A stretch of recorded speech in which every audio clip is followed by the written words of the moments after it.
Hi, good afternoon. We're live over here. We're at Urban Legends, and we're doing this show today at the Spill the Bean. You see the beautiful background we happen to have over here, and we're having these summer drinks and everything that they've been doing for the summer, and we got a bunch of raps that they're doing over here, and we're so glad that we're here on this beautiful day here in Chicago.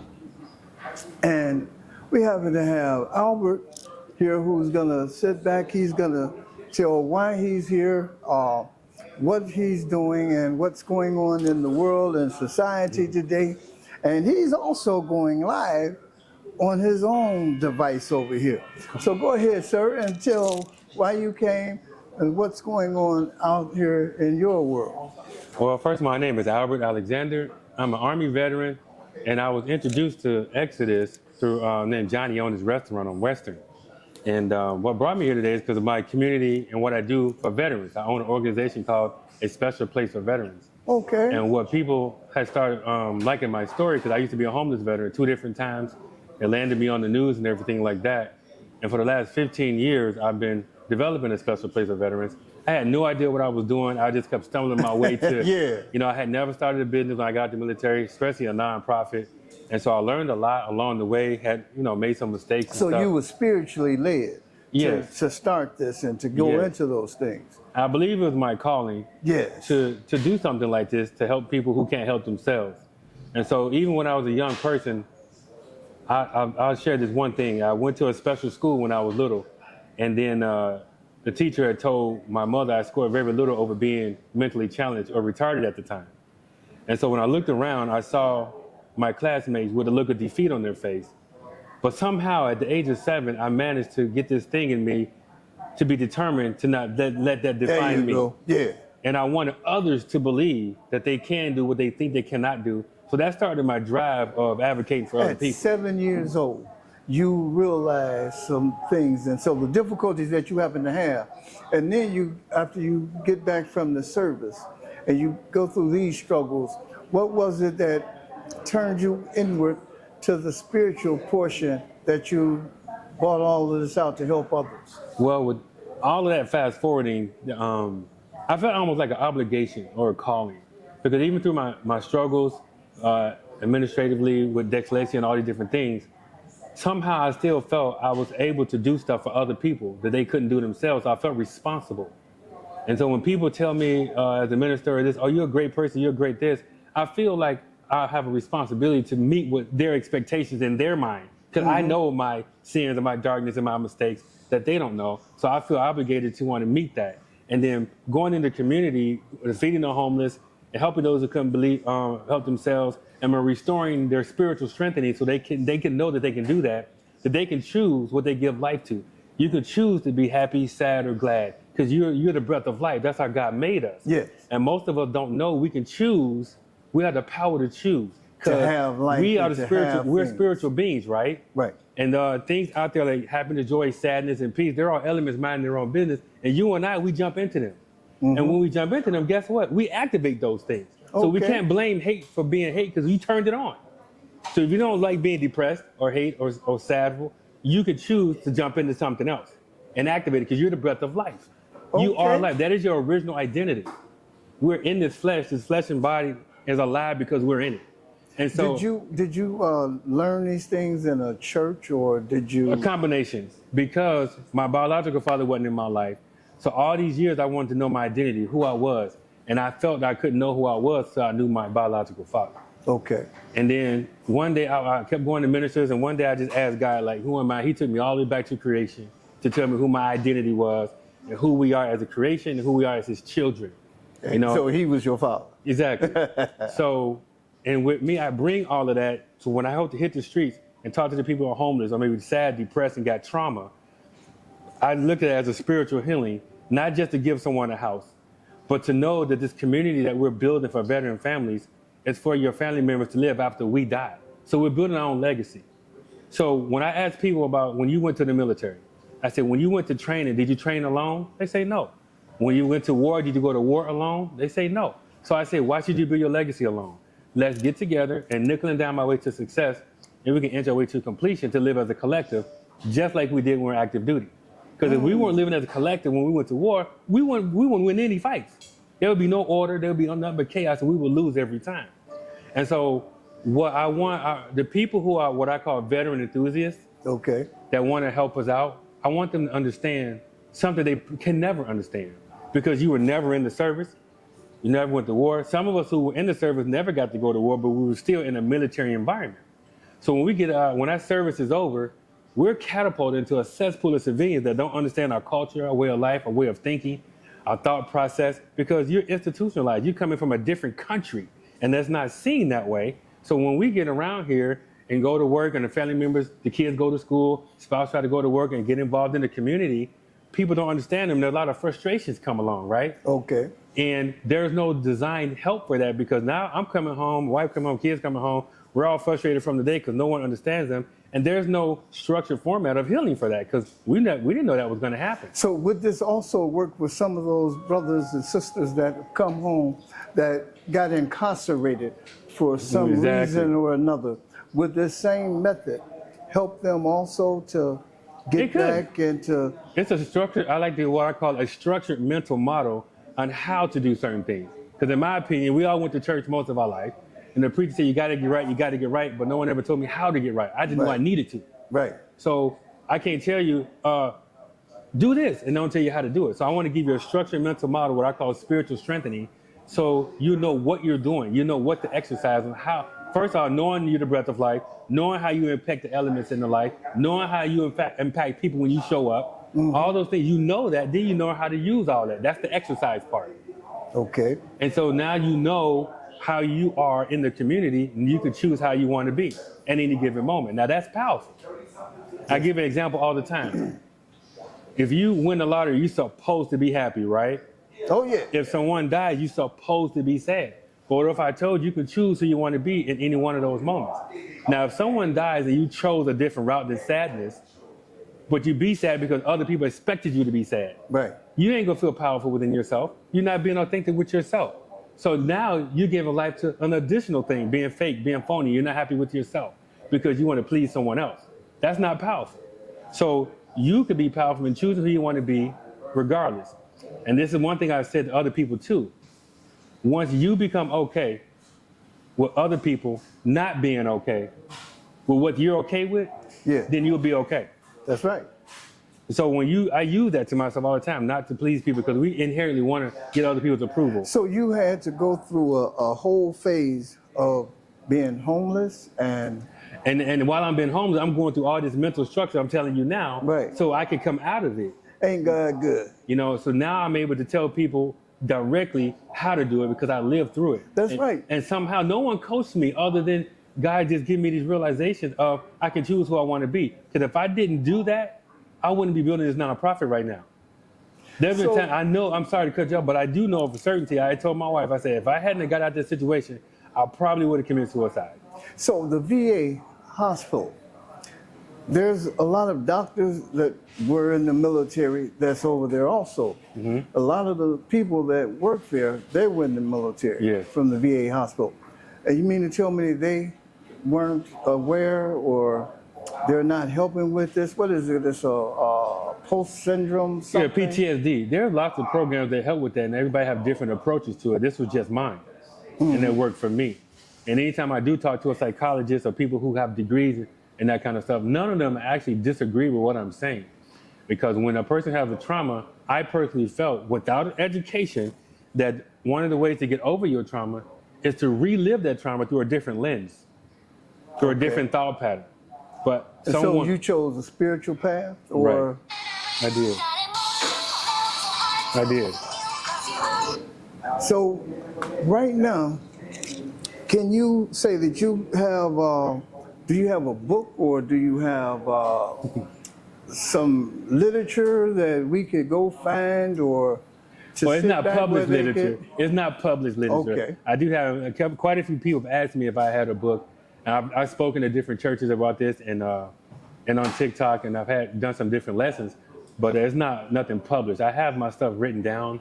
If I choose to, I probably could, but I'm still developing it more because when I put it out there, I wanted it to be a structured mental model where you could take it, like God said, write the vision, make it plain. I wanted it to be plain for the person who pick it up and they never met me.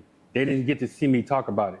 So when you pick up that piece of paper and that book, I want you to be able to use it. We have a men's group, and we meet the third Saturday from 12 to 3. I'll give you the address. I don't want to give it on that.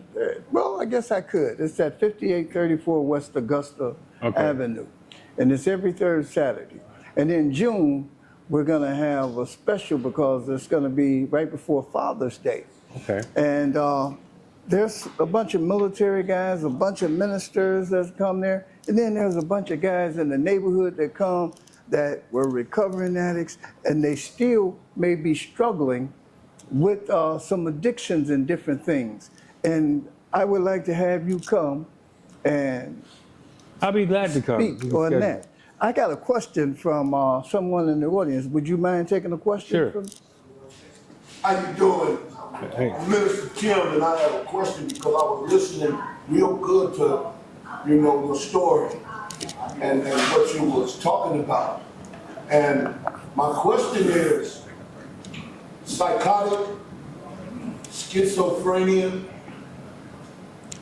mental individuals that so far from their spirituality, can you detect that type of persona from a person by either talking to them or listening from them? Can you detect that? The answer is yes, and it's through trial and error. The way I say what you just said is when I discover when a person's conscience is seared, I know I'm not going to get anywhere. I'm wasting my time. Once I discover it, now you won't know it like right off the bat because you're all excited about helping people. I've been in the streets helping homeless, going to shelters, but then when a person's not really comprehending what you're saying, there's only so far you can go with that person's going to doing what you're talking about or suggesting. And the other part is whether the person is conscious or not, they also got to want it. And so when I learned that they don't want it, there's also nothing that I can do. I can pray all I want, but God's not going to go past that person's will. So you're not really judging the person. You're actually just watching their behaviors. Oh, that's it. And that's all it is. That but is it. It's not a judgment. No, sir. May I say this? What I take pride in doing is I say, I would like for me and everybody in my organization to have one attribute of God at the very least, and that's meet you right where you're at. God don't ask you why you here. No matter how darkness your life is, how much sinful you've been, if you go into him, he's going to say, this is where you are, and this is where we need to go. So he'll meet you wherever you are. That's what God do, so why shouldn't we? And I'm just a man. Right. No, so I shouldn't have to put a person grilling them on what you doing here in the first place. It don't matter, because when they get through, they still got to go over here. Are you going to help me or are you not? And I gave another scenario at the church. I said, as grown as I am, and I come approach you and ask you, can you help me tie my shoe? Man, you grown, you don't know how to tie your shoe, you 40 years old, don't know how to tie your shoe? Are you going to help me tie my shoe or are you going to lecture me? Which one are you going to do? Because if you're not, I go to somebody else. Help me tie my shoe. So that's why I'm asking people to help me tie my shoes. Now, all of this actually started before you had to go to that, because at 7 years old, you were already confronted with something, a challenge that you had to sit up here and grow on. So just from this little conversation, I can see where the divine world started working on you at 7 years old. And we got youth out here right now that's struggling and going through different things, and they get into these different high schools. They got the peer pressure. They got the pressure from the society, from police departments, from their parents, and they're getting kind of lost. And then they have to sit back and they want to graduate, and they may not be making it on that, and they got another problem. And we had a couple of them that committed suicide from a couple of the high schools here in the Austin area, because of all of this pressure that's going on. I think you need to really, by you starting at 7, the youth actually start at a very early age. We need you to actually come and speak you're not just a motivational speaker, but you have some things that our youth, our children, our people that have been incarcerated, some of the recovering addicts, and the ones that are addicts that don't have any hope, whatever that may be. And our ministers need to hear what you're saying and have you come to their church. You are very important to our society from where you have come from, what you have sat back and talked about, and what you're demonstrating today. And you're here to help us. And I'm so proud that you came out sir. and shared these things with us. Do we have any other questions from the society out here? We got ministers all around this room right now. And man. I'm aware that you need to be heard. This Thank is you, going to sir. go out on a few different things. I know it's going to go out on YouTube, Facebook, and some more stuff. But Is it okay if I say one thing Sure, to ask please. for some help? I'm currently was already drafted, but I'm currently drafting our new way of helping veterans on a national level. I'm going to be meeting with some of the congressmen because one of our goals is become an official office at the DC level, so we can be responsible. A special place of veterans can be responsible for all the transition and the housing needs of people coming out the military. Building a community similar to a military base is what we call holistic human health and healing. Because when you know that the house that you live in is for your family members after you die, we believe it gives you a spiritual rest, and it solves two problems nationwide that every organization that wants to service veterans have. It is finding all the veterans and getting them all in one place to service them. I've been to plenty of events where we want to feed them, get them shots, get food and all that kind of stuff and sanitary things, but we got to find them all. And then they call me a dumpster diver because I be going to the tent cities and finding them. But then how are they going to get to the event? And then when we have flyers and stuff, the people who need the services won't see those flyers because we posted them on social media. The homeless don't have that social media. So if you can help me, help us, by bottlenecking all our efforts into one thing, it'll help you with what you want to do, because we'll be able to find all the veterans in the community, have them all in one place, and you can service them, and it'll be cost effective for the other nonprofits in the community, because our organization is building a brick and mortar place for it. I think we have one of the largest American Legion's facilities. I forget the name of the post or the number of the post. Right here on the west side, we have more military at the American Legion.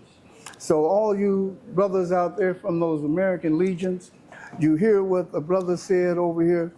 Brother Alexander has sat back and he's delivered out and put out some things. Do you have a number or email or Yes. anything that they could sit back and contact you so that they can reach you and develop a report with you? On Facebook and LinkedIn, you can just type in a special place for veterans. Our email is a special place for veterans at gmail.com. And the number is 312-723-3951. And one more thing I'm going to add on that, we have a campaign called 1 in a Million.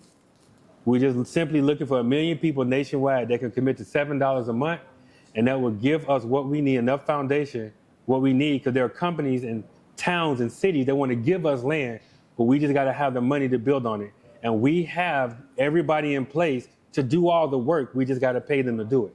And your $7 a month, if you sacrifice that, you will be able to give something that we feel veterans have earned by going to war and giving people a place of freedom. We've earned a place we feel where we can live in peace.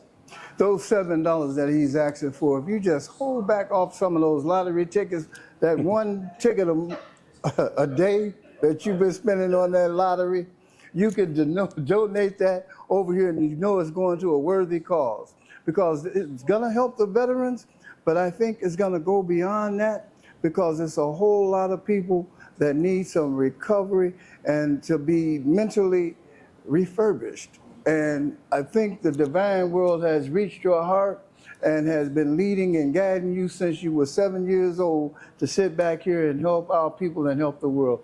Thank you. Thank and you God very much. bless.